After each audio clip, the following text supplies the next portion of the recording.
এতদিন বলার পর ফাইনালি আম্মু আজকে আমার পছন্দের পিঠা বানালো আমার জন্য।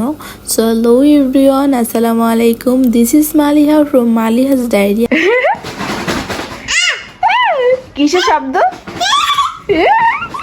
কিসের শব্দ?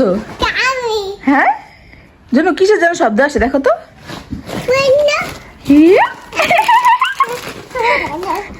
হ্যাঁ আমাকে একটা চুমা দাও একটা। তোমাকে চিপস দিছি না? দাও। হ্যাঁ চিপস খুলে দেবো না তোমাকে? দাও চিপস খুলে দেই, দিব। আচ্ছা নাও। খুশিতে পাগল হয়ে গেছে জুনু। এই যে খুলে দিচ্ছি। কোথায়? হ্যাঁ কোথায় গেল? এই খাও, দাও আমাকে একটা দাও। দেবা না কেন?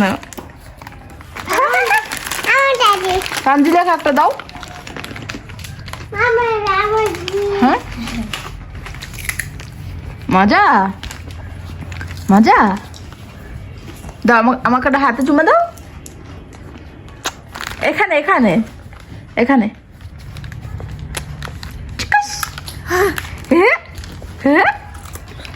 বসো এখানে বসো। প্রায় 10-12 দিনের বেশি হয়ে যাবে আমি আম্মুর কাছে শুধু এই পিঠাটা খেতে চাচ্ছিলাম। এই পিঠার কি নাম আমি জানি না, বাট আমার খুবই পছন্দ এই পিঠার। মানে ভিতরে ডিম থাকে আর উপরে পাটিসাপটার মতো একরকম। তো যাই হোক, তো এই পিঠাটা খাওয়ার জন্য আম্মুর কাছে আমি এই প্রায় 10-12 দিন শুধু বলতেছি আম্মু প্লিজ একটু বানাও, প্লিজ একটু বানাও। বাট যেহেতু আম্মুর মাঝখান দিয়ে কেকের অনেক প্রেশার ছিল, মানে কেকের অর্ডারের প্রেশার ছিল, সব কিছু মিলিয়ে বিকালে এটা ওটা বানাতে হতো, ঠিক আছে। আম্মু বলতেছিল যে আমি বলি তুমি বানাও।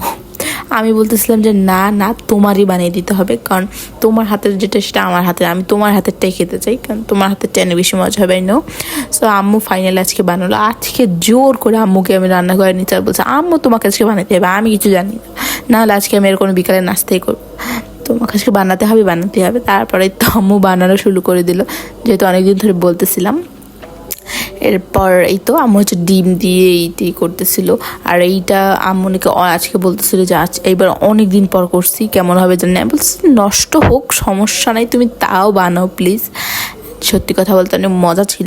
আর এই যে এই কালারটা মানে এত সুন্দর লাগতেছিল না দেখতে, খুবই প্রিটি লাগতেছিল। আমার এই কালারটার জন্য বেশি ভালো লাগে, খেতে তো ভালোই লাগে। সবথেকে বড় কথা, এটা দেখতে এত সুন্দর একটা পিঠা, মানে সব থেকে ইউনিক একটা পিঠা আমি বলবো। তবে বেশি একটা টাইম লাগে না, জাস্ট 10 মিনিট লাগে বলতে গেলে। জাস্ট উল্টে পাল্টে একটু ভাজো এই, আর ডিমটা একটু দাও। বাট দেখতে এত সুন্দর, এত ইয়ামি। আমার এটা সব থেকে পছন্দের পিঠা, সব থেকে। লাস্ট যে কবে খেয়েছিলাম সেটাই আমার মনে নাই। আজকে অনেক দিন পর বানানো হয়েছে, আর অনেক অনেক অনেক অনেক ইয়ামি হয়েছে। আর হচ্ছে কি আম্মুর চিনি একটু পরিমাণ মতো দিয়েছিল, মানে একটু কম, যেহেতু আমি একটু ডায়েটের মধ্যে আছি বলা যায়। আর আব্বুরও ডায়াবেটিস, তো সব কিছু মিলে একদম পারফেক্ট ছিল সব কিছু। খেতেও যেরকম লাগছিল, দেখতে তো এটা অলওয়েজ দেখতে সুন্দর, সো খেতেও বেশি মজা। সো যাই হোক, এই ছিল আমার ছোট্ট একটা মিনি ব্লগ। নেক্সট কোনো ব্লগে আবার দেখা হবে। আল্লাহ হাফেজ।